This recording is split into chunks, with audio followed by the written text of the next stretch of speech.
Let's look at some Roman armour with my friend Gavin.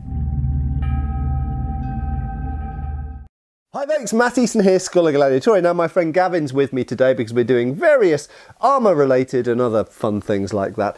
And I asked him, can you bring your Roman armour over? Because I have friends with Roman armour and Gavin's one of them. So we're going to have a quick look overview of a really cool Roman armour, find out when it's from, how it works, how it goes on.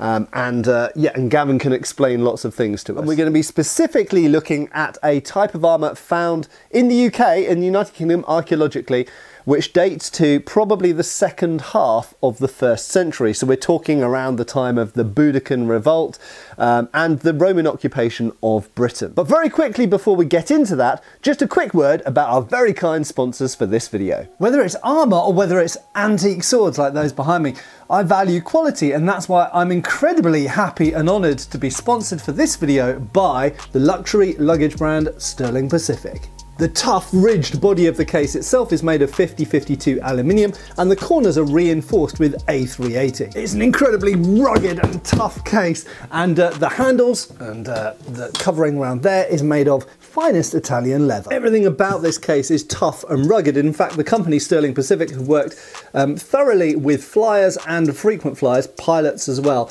to build a case that is truly tough and suited to frequent travelling. Unlike most cases you'll find out there where there are lots of plastic parts, everything on here which usually would be plastic on another case, the wheel housing, all of the hinges and securements for the handles, obviously the hinges and the locks, even the feet, everything on here has been replaced by really tough aluminium. And they specifically chose 2 wheels instead of 4 so it'd be more stable, wouldn't roll away. And these are really tough and strongly built wheels, built even to deal with European cobblestones as well as nice flat floors inside airports. Obviously I'm a lover of armour, and this is basically like modern armour for your valuables. You could have laptops, iPads, anything you want in there and it will be super well protected. I've been so impressed by the sturdiness and almost like tank-like construction of all of the fixtures and fittings, and especially those locks and the handles, super tough. Also, the visceral smell of that leather handle is absolutely incredible, and the solid sound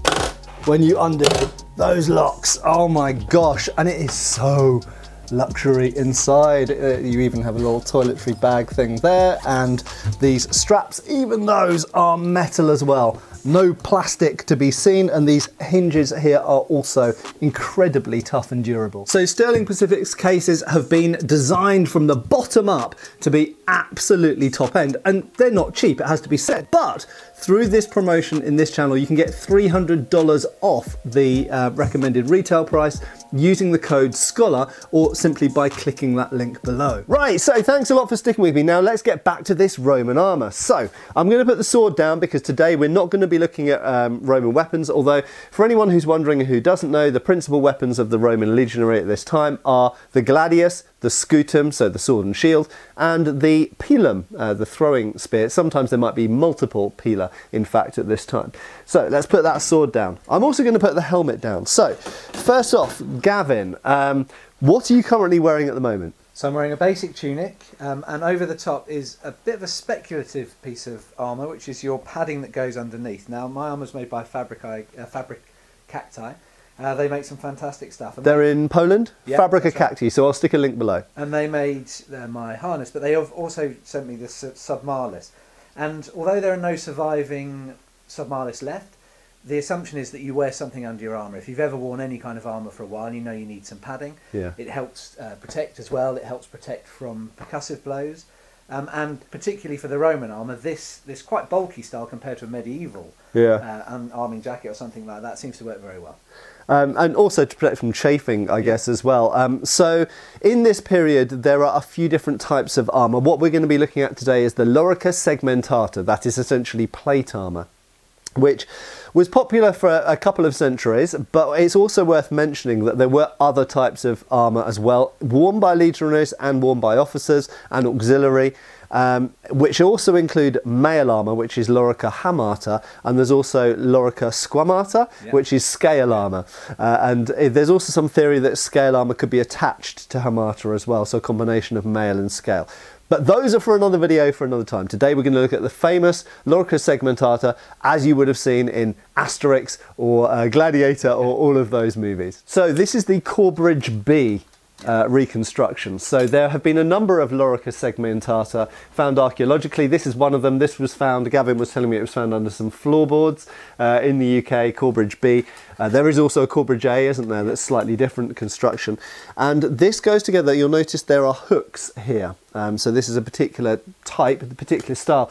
So not all Lorica Segmentata is the same. There's different ways of putting it on, there's different ways of it going together and being constructed. And I noticed even recently, if you watch Roland Vorchecker's stuff, you'll notice there's also been one found, I think in Germany, which has got a completely different kind of construction as well. So there were various different types of plate armours at this point. Right, so this is, I'm holding the back here. Yeah. You've got the front. Oh. So they think the Corbridge B. Turn that around here. So I'm just getting the hook in. The Corbridge B is slightly different from the Corbridge A. So presumably Roman soldiers would help each other get this stuff on. So that's the back. So that's your right side. There we go. Right. So you presumably hold that on. Yeah. While I connect the other half. Now when you put the armour on, you lace it up. So in theory, you could lace it up and keep it the back laced up, so you could put it on yourself. Right. I see. So that goes. So the two hooks go at the back. That's going to be the back there. If you want to feed those through there. So there's little holes. I'll come and show you. There's little hooks that go through little holes there. So if we put that over your shoulder maybe to hold it up for now, and then we can hook up the final one at the front there, like that. I think that's right, isn't it? Yeah, give it a good, you have to kind of... There we go, right. So it's two halves, left side and right side, and then how do these things attach? So there are two laces. One for the front and one for the back? One for the back, you right. just cross them over. Right, okay, so a bit like a shoelace then. So I'm a noob at helping Gavin to put these on. I've literally never put this on him before, so we had to do some jiggery pokery there and undo things a few times. But fundamentally, we're now laced up the front and strapped here. If you just turn around, we're laced up the back and strapped there. Maybe not laced as well as I could have done, but my first time, don't be too harsh critics. We've got the big shoulder plates, which are so famously a aspect of Roman Lorica Segmentata. So Corbridge B, what else is particular about this particular one? So Corbridge A, they found Corbridge A and Corbridge B, and they think that Corbridge B was possibly slightly later or concurrent, but was a simpler version. Okay. Obviously the Roman Empire's expanding. They need to make things quickly. It's still quite complex, as you found putting it on. Yeah. And it works really, really well.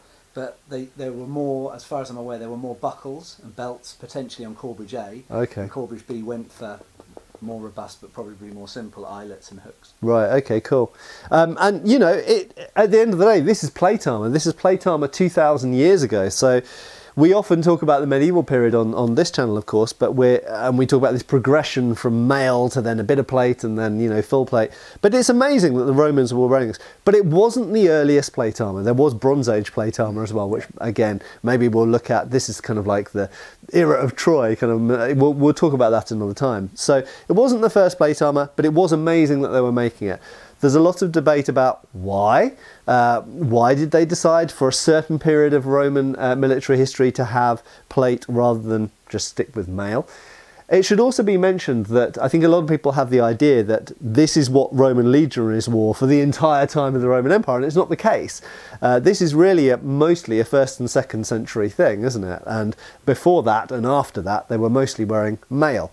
Right, what else have we got here to put on? Well, I think one other thing to add to that potentially. Yeah. So also they thought only legionaries wore, or traditionally we thought only legionaries wore the Segmentata, but actually you've got some evidence on, I think, Trajan's column, but certainly some reliefs and columns that auxiliaries may have worn it as well. Yeah, yeah. And so not just necessarily for the legionaries, the heavy infantry. Yeah. Other stuff to put on, we've got the cingulum, Balthus. So that's the belt, the famous belt. Yeah. So it has the little dangly bit that comes down a bit like a sporran in front of the groin. Do you think that's got any protective value?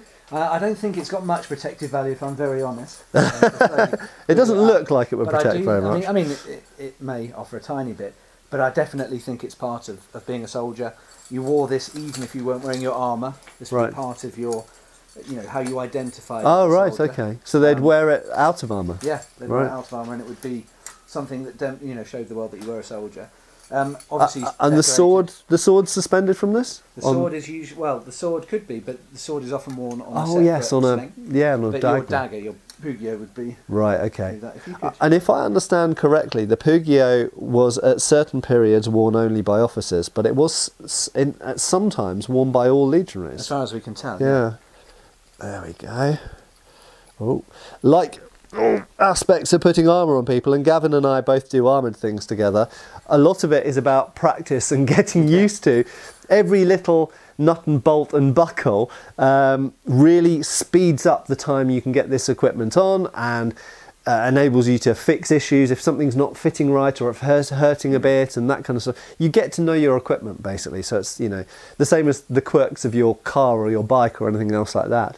And also we've got famously the helmet. You said this was made by Fabrica Cacti. Yeah. Who was this? This was made by Pustelac Brothers Art Workshop.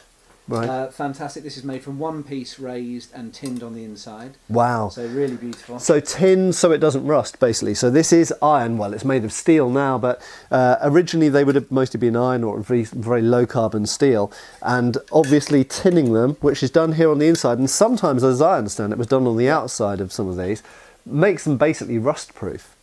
It's a Gallic G helmet, so there's various different ways of describing helmets. Now, I would normally be wearing a small cap underneath this to protect my head and to give me a bit of padding. Yeah. And there would also be a leather strap that did up from the hooks, from a ring at the back, Yeah. through here to stop people being able to pull it off. Yeah.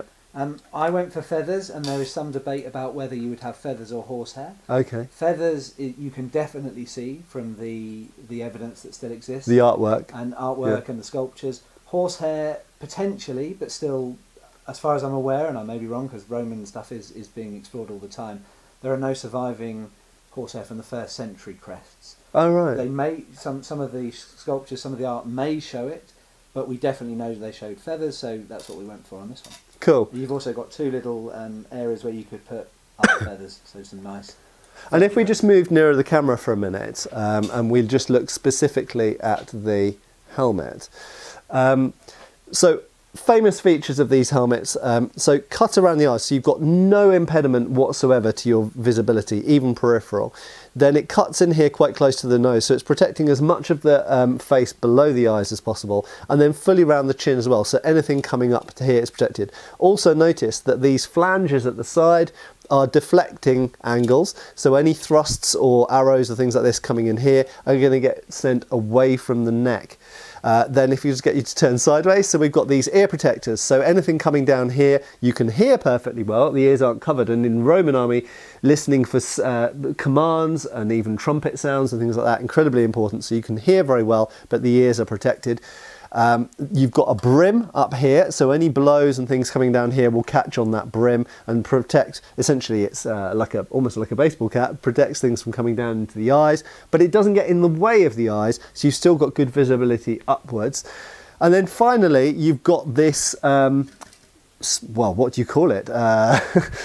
Which bit? The bit at the back, the neck cover. I don't really know what the name for it is, but this is really, really important. If I just ask Gavin to stand around here for a second. So something we noticed when we were doing gladiator training for the BBC was that when a person's got a large scutum, one of the blows, I won't use the sharp gladius, but one of the blows that's quite common to try and get someone in is over the top of the scutum over here.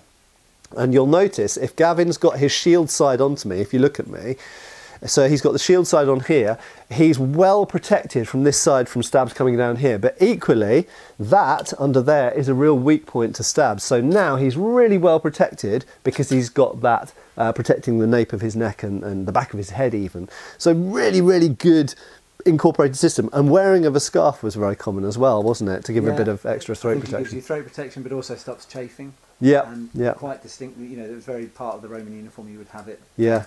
And also, frankly, just even a slight nick in the neck that nicks an artery, you can be dead in under 30 seconds. So anything that wraps around and covers the neck, anything that skids up here and might just scratch, if you didn't have something over your neck, that could be really, really bad news. So before we wrap up, I want to know, Gavin, you, like me, we do 15th century armoured stuff together.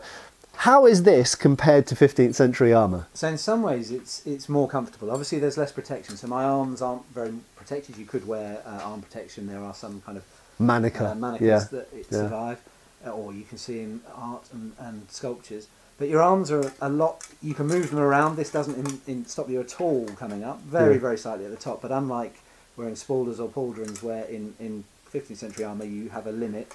Although you've got a massive shield, of course. You probably don't need that much arm protection because you've got a massive shield.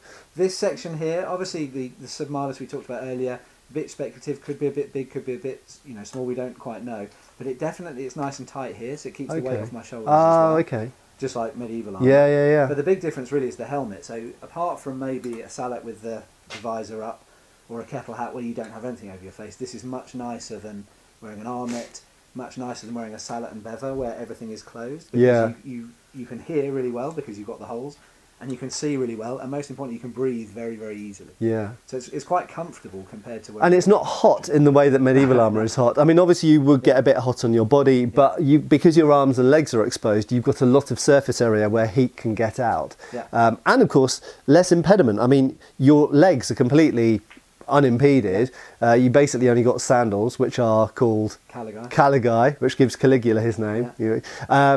And yeah, your arms are unimpeded. So there's lots of things, throwing things, climbing up things.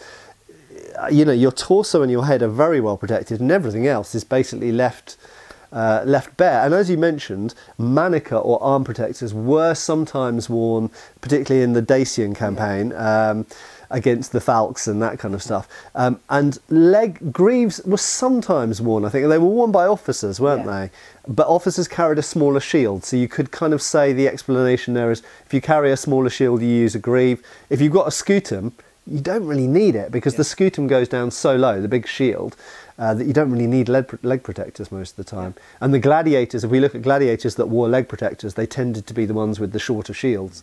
So there we go. Anyway, thank you so much for coming, Gavin, and showing us your Roman armour. If you've got more questions or maybe tests or other things you'd like us to do, so I see Gavin regularly. He's always looking for an excuse to put his Roman armour on.